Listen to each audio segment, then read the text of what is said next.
अस्सलाम वालेकुम everyone, welcome to solutions for you. जैसा कि लास्ट वीडियो में मैंने आपको बताया था कि मैं एनईटी प्रिपरेशन सीरीज शुरू करने जा रहा हूं, जिसमें मैं चैप्टर वाइज एमसीक्यू सॉल्व करवाऊंगा।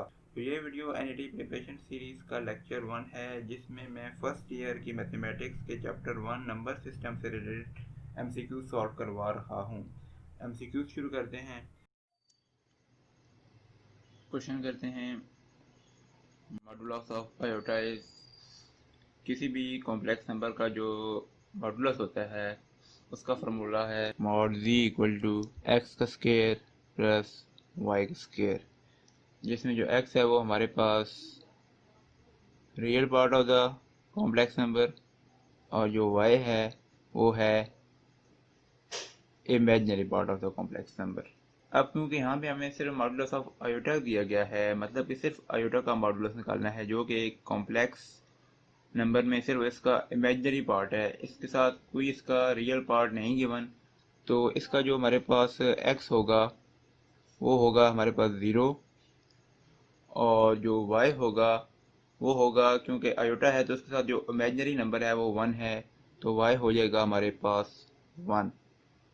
और इसका आप मॉड निकालने के लिए इसको आप इस फार्मूला में आप पुट कर दें, तो उससे आपके पास आ जाएगा 0 का स्क्वायर प्लस 1 का स्क्वायर, जो कि हमारे पास होगा √1, और जो कि आगे इक्वल है 1 के। और ये हमारे पास इस क्वेश्चन का आंसर है, जो कि एमसीक्यू की चॉइस बी है। नेक्स्ट क्वेश्चन करते हैं। अब if v equal to 3/772 plus 5/876 iota, then v mod का होल का square in minus v into v conjugate, ये हमने फाइंड करना है। अब ये जो क्वेश्चन है ये स्टूडेंट्स को कंफ्यूज कर देता है कि यहाँ पे हमारे पास जो कॉम्प्लेक्स नंबर गिवन है उसकी वैल्यू काफ़ी बड़ी है, तो इसको हम कैलकुलेटर के बगैर कैसे सॉल्व करें। लेकिन असल में इसका सोल्यूशन जो है वो काफ़ी सिंपल है, वो मैं आपको यहाँ पे करवा देता हूँ। इसको सॉल्व करने के लिए आपको सबसे पहले ये करना है कि आपको जो इसका रियल पार्ट है उसको सपोज कर लें कि वो इक्वल टू है एक्स के। सपोज एक्स इक्वल टू 3/772, और जो इसका इमेजिनरी पार्ट है उसको सपोज कर लें कि वो y की इक्वल है 5/876, क्योंकि ये इमेजिनरी नंबर है तो इसके साथ आयोटा भी आ जाएगा। अब हमें यहाँ पे सबसे पहले जो है वो z मॉड का होल स्क्वायर फाइंड करना है। और आप जानते हैं कि जो कॉम्प्लेक्स नंबर है उसका मॉड का जो फार्मूला है वो है z mod equal to real part का स्क्वायर प्लस इमेजिनरी पार्ट का स्क्वायर। जहाँ पे रियल पार्ट हमने सपोज किया हुआ है वो x है, तो आ जाएगा x का स्क्वायर प्लस इमेजिनरी पार्ट का स्क्वायर, जो कि हमारे पास यहाँ पे y है तो y का स्क्वायर। क्योंकि अब हमें यहाँ पे जो है वो z मॉड का होल स्क्वायर चाहिए, तो इसका हम स्क्वायर ले लेंगे, और ये जब हम इसका स्क्वायर लेंगे तो ये जो स्क्वायर है ये स्क्वायर रूट के साथ कैंसिल आउट हो जाएगा, और हमारे पास आ जाएगा x का स्क्वायर प्लस y का स्क्वायर। अब नेक्स्ट जो हमने चीज़ फाइंड करनी है वो है z इंटू जी कंजुगेट, क्योंकि यहाँ पे हमारे पास जो z गिवन है वो है x प्लस आयोटा y, जो कि हमने सपोज कर किया है x और y की वैल्यू को, और इसका जो कंजुगेट होगा वो हो जाएगा x माइनस आयोटा y। जब हम इन दोनों को मल्टीप्लाई करेंगे equal to x plus iota y, x minus iota y, तो आप देख सकते हैं कि ये एक फार्मूला बन गया है एक्स ए प्लस बी इंटू ए माइनस बी, जो कि इक्वल होता है ए का स्क्वायर माइनस बी का स्क्वायर के, जो कि है ए प्लस बी ए माइनस बी, जो कि इक्वल है ए का स्क्वायर माइनस बी का स्क्वायर। इस फार्मूले को हम इस पे इम्प्लीमेंट करेंगे, तो इससे हमारे पास आ जाएगा एक्स का स्क्वायर माइनस वाई का स्क्वायर इंटू आयोटा का स्क्वायर। क्योंकि इसके साथ आयोटा है तो आयोटा भी कभी स्क्वायर लेंगे तो आयोटा स्क्वायर हो जाएगा। अब क्योंकि आयोटा स्क्वायर की वैल्यू जो होती है वो होती है -1, और -1 जब इस -1 के साथ मल्टीप्लाई होगा तो इसको प्लस कर देगा, और यहाँ पे हमारे पास आ जाएगा एक्स का स्क्वायर प्लस वाई का स्क्वायर। अब यहाँ पे हमारे पास जी इंटू जी कंजुगेट की वैल्यू भी आ गई और जी मॉड के स्क्वायर की वैल्यू भी आ गई। अब हम इन दोनों को आपस में सब्ट्रैक्ट करते हैं। जी मॉड का square minus z into z conjugate equal to x का स्क्वायर प्लस वाई का स्क्वायर, जो कि हमारे पास जी मॉड के स्क्वायर की वैल्यू है, और माइनस करते हैं एक्स का स्क्वायर प्लस वाई का स्क्वायर। जैसा कि आप देख सकते हैं कि दोनों वैल्यूज़ हैं वो सेम हैं, तो ये आपस में कैंसल आउट हो जाएंगी और आंसर हमारे पास आ जाएगा इसका 0, जो कि हमारी चॉइस नंबर इस एमसीक्यू की जो चॉइस नंबर ए है ये करेक्ट है। अब ये नेक्स्ट क्वेश्चन करते हैं। इसमें क्वेश्चन में गिवन है कि if p minus 4 equal to q then which of the following is value of p minus q whole mod plus q minus p whole mod। ये सिंपल सा क्वेश्चन है।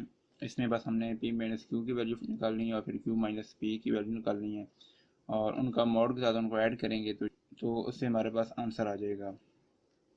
सबसे पहले हम p माइनस क्यू निकालते हैं। अब जैसा कि हमारे पास गिवन है कि p minus 4 equal to q, इससे हम आराम से p माइनस क्यू की वैल्यू निकाल सकते हैं। 4 क्यू इस साइड पे मूव करेगा और 4 इस साइड पे, तो ये हमारे पास आ जाएगा p minus q equal to 4। और उसके बाद q माइनस पी भी इस तरह वैल्यू आप निकाल सकते हैं जिसमें आप p को इस साइड पे मूव करेंगे तो p का साइन चेंज हो जाएगा और ये हो जाएगा u minus p equal to -4। अब हमारे पास ये p माइनस क्यू की वैल्यू भी आ गई और ये q माइनस पी की वैल्यू भी आ गई, जो कि है q minus p equal to -4। अब हमने क्या करना है कि इन दोनों का मॉड लेना है। अब 4 है प्लस -4। अब यहाँ पे ये है मॉड है। मॉड में क्या होता है कि अंदर जो भी इंटीजर होता है अगर वो नेगेटिव है तो उसकी वैल्यू जो है वो पॉजिटिव हो जाएगी। अब जो 4 है वो तो पहले का पॉजिटिव है तो वो वैसे ही आ जाएगा 4 प्लस यहाँ पे ये जो अंदर नेगेटिव था ये मॉड इसको पॉजिटिव कर देगा, तो 4 प्लस 4 इक्वल टू 8 आ जाएगा हमारे पास और यही हमारा आंसर है, जो कि इसका पार्ट बी है। अब नेक्स्ट क्वेश्चन करते हैं। नेक्स्ट क्वेश्चन में हमें गिवन है cos 2 theta plus iota sine 2 theta whole की power 5 divided by cos 3 theta plus iota sine 3 theta की होल पावर स्क्वायर। इस क्वेश्चन को सॉल्व करने के लिए हमें यहाँ पे दो थ्योरम्स की ज़रूरत पड़ेगी। उनमें से जो पहला वाला थ्योरम है उसे कहते हैं हम डिमाइवर थ्योरम।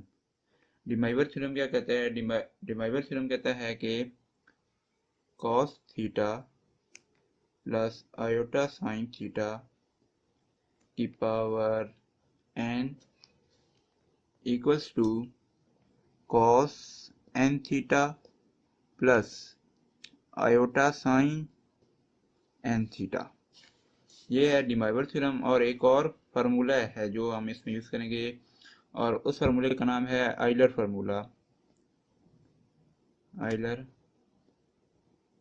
फार्मूला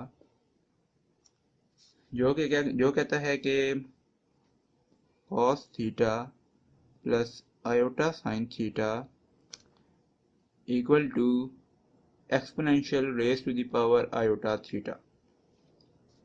ये दो जो फार्मूलाज हैं वो इस क्वेश्चन में यूज़ होंगे। तो चलें इस क्वेश्चन को अब सॉल्व करते हैं। जैसा कि अब क्वेश्चन में हमें गिवन है cos 2 theta plus iota sine 2 theta whole raise to the power 5। इसमें अब हम डिमाइवर थ्योरम यूज़ करते हुए जो 5 है उसको 2 थीटा के साथ अंदर मल्टीप्लाई कर देंगे, तो ये हमारे पास यहाँ पे आ जाएगा cos 5 इंटू 2 थीटा हो जाएगा 10 theta plus iota sine 5 to the 10 theta divided by, क्योंकि नीचे भी हमें गिवन है cos 3 theta plus iota sine theta 3 theta whole की पावर 2, तो 2 भी अंदर 3 थीटा के साथ मल्टीप्लाई हो जाएगा और हमारे पास यहाँ पे आ जाएगा cos 6 theta plus iota sign 6 theta. अब इसको आगे सॉल्व करने के लिए हमें यहाँ पे जो है ज़रूरत पड़ेगी आइलर फार्मूला की।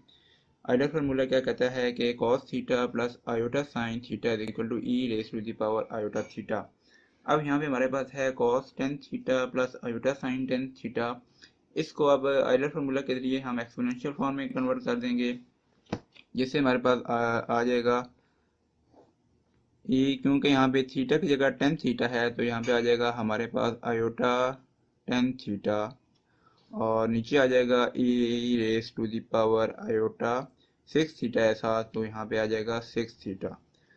अब क्योंकि एक्सपोनेंशियल की बेसिस सेम है न्यूमरेटर में भी और डिनोमिनेटर में भी, तो यह जो नीचे ई एक्सपोनेंशियल है ये ऊपर जाके इसकी पावर जो है वो न्यूमरेटर की पावर के साथ सब्सट्रैक्ट हो जाएगी। तो हमारे पास यहाँ पे आ जाएगा e raise to the power iota ten theta minus iota six theta, जो कि हमारे पास आ जाएगा e raise to the power iota four theta. अब अगेन आइलर फार्मूला यूज़ करते हुए हम इसको दोबारा इसकी पोलर फॉर्म में कन्वर्ट कर देंगे, जो कि हमारे पास आ जाएगा कॉस, अब यहाँ पे फोर थीटा है तो यहाँ पे आ जाएगा four theta plus iota sine four theta, जो कि हमारे पास इस क्वेश्चन की चॉइस नंबर ए है। नेक्स्ट क्वेश्चन करते हैं। इस क्वेश्चन को सॉल्व करने के लिए हमें पहले इस इक्वेशन का रियल और इमेजिनरी पार्ट उनको अलग-अलग करना पड़ेगा, तो पहले वो कर लेते हैं। x plus three iota y plus, क्योंकि अब इसके साथ आयोटा मल्टीप्लाई हो रहा है तो उसको मल्टीप्लाई अंदर कर देंगे, two x two iota x plus iota iota into iota का स्क्वायर हो जाएगा, आयोटा का square into y equal to five, x plus three iota y plus two iota x, क्योंकि आयोटा स्क्वायर की जो वैल्यू है वो माइनस वन होती है तो यहाँ पे हमें माइनस वाई आ जाएगा इक्वल टू फाइव। अब इसमें से हम रियल और इमेजिनरी पार्ट्स को अलग कर देंगे, x minus y plus three three y plus two x और आयोटा इक्वल टू फाइव। अब यहाँ पे जो रियल पार्ट है वो अलग हो गया और इमेजिनरी पार्ट है वो अलग हो गया। अब इसमें हमने इक्वेशन की दोनों साइड पे रियल पार्ट को रियल पार्ट के साथ लिख देना है और इमेजिनरी पार्ट को इमेजिनरी पार्ट के साथ, क्योंकि x माइनस वाई इक्वेशन के इस साइड पे अब एक रियल नंबर है फाइव, तो x minus y equal to five हो जाएगा। और क्योंकि इक्वेशन के साइड पे कोई भी इमेजिनरी नंबर नहीं गिवन, तो इस वजह से जो इमेजिनरी पार्ट है two x plus three y equal to zero हो जाएगा।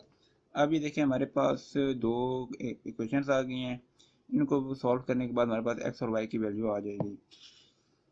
इसको सॉल्व करने के लिए हमें ऊपर वाली इक्वेशन को थ्री से मल्टीप्लाई करना पड़ेगा दोनों साइड पे,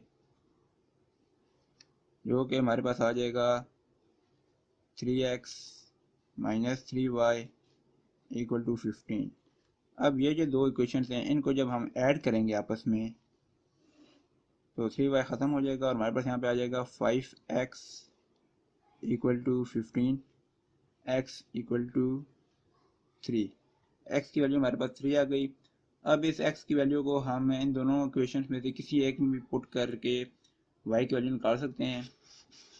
इसको हम रियल वाली इक्वेशन में पुट कर देंगे, जो कि है x minus y equal to five. इसमें एक्स की वैल्यू जब हम थ्री पुट करेंगे इक्वल टू फाइव, तो हमारे पास जो वाई की वैल्यू है, वाई क्योंकि नेगेटिव है वो इस साइड में जाके पॉजिटिव हो जाएगा, और जो फाइव है वो पॉजिटिव है वो इस साइड पे आके नेगेटिव हो जाएगी, तो आ जाएगा हमारे पास थ्री माइनस फाइव। और इसको जब थ्री माइनस फाइव का आंसर आ जाएगा हमारे पास माइनस टू। तो ये हमारे पास एक्स और वाई दोनों की वैल्यू आ गई, एक्स इक्वल टू थ्री है और y equal to minus two है, और ये हमारे पास x इक्वल टू 3 और y इक्वल टू -2, ये हमारे पास इसका ए पार्ट जो है वो ठीक हो जाएगा। अब नेक्स्ट क्वेश्चन करते हैं। क्वेश्चन है the modulus is 2 and argument is 2 pi divided by 3, then complex number is. इस क्वेश्चन में हमारे पास हमें जो है एक कॉम्प्लेक्स नंबर का मॉडुलस गिवन है और उसका आर्गूमेंट गिवन है और बोला हुआ है कि हमने इसका कॉम्प्लेक्स नंबर बताना है। अब यहाँ पे हमें कॉम्प्लेक्स नंबर बताने के लिए सबसे पहले हमें आर्गूमेंट से हमें ये पता लगाना है कि जो हमारे पास एंगल है वो किस क्वाड्रेंट में बन रहा है, क्योंकि हमारे पास यहाँ पे जो आर्गूमेंट वो 2π/3 है, जो कि एंगल बनता है। अगर हम इसको चेक करें तो 180/π इक्वल टू 120 डिग्री बनता है। पाई पाई से कैंसिल हो जाएगा और 30 इंटू 60 टू द 120। अब जो 120 डिग्री एंगल है, ये अगर हम क्वाड्रेंट में देखा जाए, क्वाड्रेंट में हम देखें तो ये आता है सेकंड क्वाड्रेंट में 90 डिग्री और 180 डिग्री में। और सेकंड क्वाड्रेंट में हमारे पास जो रियल पार्ट है उसका हमारे पास जो साइन होता है वो पॉजिटिव होता है, और जो हमें नहीं सॉरी जो रियल पार्ट है वो हमारे पास नेगेटिव होता है, और जो इमेजिनरी पार्ट है वो हमारे पास पॉजिटिव होता है। अब हमने एमसीक्यूज के चॉइसेस में देखना है कि किस चॉइस का में किस चॉइस का रियल पार्ट नेगेटिव है और इमेजिनरी पार्ट पॉजिटिव है। चॉइस में आ जाते हैं। चॉइस में हमारे पास ए पार्ट और सी पार्ट, इन दोनों में रियल पार्ट जो है वो नेगेटिव है और इमेजिनरी पार्ट पॉजिटिव है, जबकि बी और डी में दोनों नेगेटिव है, रियल भी और इमेजिनरी भी। तो अब इन दोनों में से हमें पता लगाने के लिए हमें इन दोनों का मॉड निकालना पड़ेगा। इन दोनों में से जिसका भी मॉड 2 आ गया तो वही हमारा करेक्ट ऑप्शन होगा। इसमें अब अगर देखा जाए तो -1 इंटू √3 आयोटा, ये देखा जाए इसका अगर हम मॉड निकालें तो मॉड हमारे पास इसका आ जाएगा 1 का स्केयर प्लस √3 का स्केयर का होल का स्केयर, जो कि आ जाएगा 1 + 3 under the root equal to 4, जो कि आ जाएगा 2। अब जो कि हमारे पास पार्ट सी में जो मॉड जो है वो 2 आ रहा है, लेकिन तो हमारे पास जो इसका करेक्ट ऑप्शन है वो पार्ट सी है। लेकिन हम जो ए पार्ट है उसको भी एक बार चेक कर लेते हैं कि इसका मॉड क्या आ रहा है। r equal to 1/2 whole square plus √3 whole square, जो कि हमारे पास आ जाएगा 1/4 प्लस 3/4, और ये आ जाएगा हमारे पास 4/4, और इसका मोड हमारे पास आ जाएगा 1। तो क्योंकि इसका जो मोड है वो गलत आ रहा है तो हमारे पास जो करेक्ट ऑप्शन है वो ऑप्शन सी है कि मल्टीप्लिकेटिव इनवर्स ऑफ 3 + 7 आयोटा। किसी भी कॉम्प्लेक्स नंबर का जो इन्वर्स होता है वो असल में उसी का रेसिप्रोकल होता है, z इक्वल टू, और जो इसका रेसिप्रोकल होगा वही इसका इन्वर्स होगा, जो कि है 1/3 + 7 आयोटा। अब इसका जो जनरल मेथड है वो तो यही है कि आप इसको रैशनलाइज करें, और रैशनलाइजेशन के बाद जो आंसर आएगा वही इसका इन्वर्स होगा। लेकिन मैं आपको यहाँ पे इसका एक और जनरल से इजी और सिंपल मेथड बताता हूँ। वो ये है कि आपके पास जो भी कॉम्प्लेक्स नंबर है जी, आपको उसका इन्वर्स फाइंड करने के लिए उसका कंजुगेट लेना है और डिवाइड कर देना है उसको उसके मॉड के स्क्वायर के साथ। अब क्योंकि हमारे पास यहाँ पे जो कॉम्प्लेक्स नंबर गिवन है वो है 3 + 7 आयोटा, तो इसका जो कंजुगेट होगा वो होगा 3 - 7 आयोटा, और इसका जो मॉड होगा वो होगा 3 का स्क्वायर प्लस 7 का square whole under the root. क्योंकि हमने इसके मॉड का स्क्वायर लेना है तो जब इसका भी हम स्क्वायर लेंगे, और जो स्क्वायर है ये स्क्वायर रूट के साथ कट आउट हो जाएगा, और हमारे पास पीछे बच जाएगा 3 माइनस 7 आयोटा डिवाइडेड बाई 3 का स्क्वायर 9 प्लस 7 का स्क्वायर 49, जो कि हमारे पास आ जाएगा 3 माइनस 7 आयोटा डिवाइडेड बाई 58, जो कि हमारे पास चॉइस नंबर है डी। नेक्स्ट क्वेश्चन करते हैं। अब नेक्स्ट क्वेश्चन है कि if z1 is equal to 1 lakh plus 2 lakh iota, z2 is equal to 5 lakh plus 6 lakh iota, then आपने ये क्वेश्चन सॉल्व करनी है, इसका आंसर बताना है। ये क्वेश्चन जो है ये बहुत ही ज़्यादा सिंपल है। इसमें बस आपने ये करना है कि जो दोनों कॉम्प्लेक्स नंबर्स हैं उनके जो रियल पार्ट्स हैं, z1 का रियल पार्ट और z2 का रियल पार्ट, उनको यहाँ पे आपने पुट करना है। क्योंकि इक्वेशन में पीछे गिवन है आर ई का मतलब ये है कि सिर्फ और सिर्फ रियल पार्ट यूज़ करना है एक कॉम्प्लेक्स नंबर का, उसके इमेजनरी पार्ट उसके यूज़ नहीं करने हैं। आप बस यहाँ पे इस इक्वेशन में जो कॉम्प्लेक्स नंबर्स हैं उनकी रियल वैल्यूज डालें और आपके पास आंसर आ जाएगा। तो सॉल्व कर लेते हैं। यहाँ पे सबसे पहले रियल ऑफ z1 हमारे पास है 1 लाख। अब क्योंकि यहाँ पे बहुत ज़्यादा ज़रूर बार बार डालने पड़ेंगे, तो मैं उसकी जगह सीधा 1 लाख लिख देता हूँ, और नीचे भी 5 लाख प्लस 6 लाख, सॉरी 5 लाख नहीं, यहाँ पे आ जाएगा 1 लाख और यहाँ पे आ जाएगा 5 लाख, प्लस z2 है हमारे पास यहाँ पे 5 लाख, और नीचे z1 है। z1 का जो रियल पार्ट है वो है 1 लाख, और z2 का रियल पार्ट है वो है 5 लाख। अब आपने सिंपल इनको बस ऐड करना है। ये 5 लाख प्लस 1 लाख हो जाएगा हमारे पास 1 लाख बाई 6 लाख, और ऐड 5 लाख, नीचे फिर आ जाएगा हमारे पास 5 lakh plus 1 lakh equal to 6 lakh. ये आ गया। इसका आपने बस इसको ऐड कर देना एलसीएम लेके। नीचे सिंपल एलसीएम है 6 लाख आ जाएगा, ऊपर भी क्योंकि दोनों की बेसिस जो थी डिनोमिनेटर थे वो सेम थे, तो ऊपर भी 1 लाख प्लस 5 लाख आ जाएगा, और ये इसका 5 लाख और प्लस 1 लाख को हम जब ऐड करेंगे तो ये हो जाएगा 6 लाख, और नीचे भी आ जाएगा 6 लाख, और ये आपस में कैंसिल हो जाएंगे, तो हमारे पास जो आंसर है वो आ जाएगा 1, जो कि इसकी चॉइस 1 है। अब नेक्स्ट क्वेश्चन करते हैं। यह जो क्वेश्चन है इसमें हमारे पास एक कॉम्प्लेक्स नंबर की पोलर फॉर्म गिवन है, लेकिन ये उसकी एब्रीविएशन है। इसको सॉल्व करने के लिए सबसे पहले हम इसको एक्सपेंड करेंगे, और इसकी एक्सपेंशन का तरीका ये है कि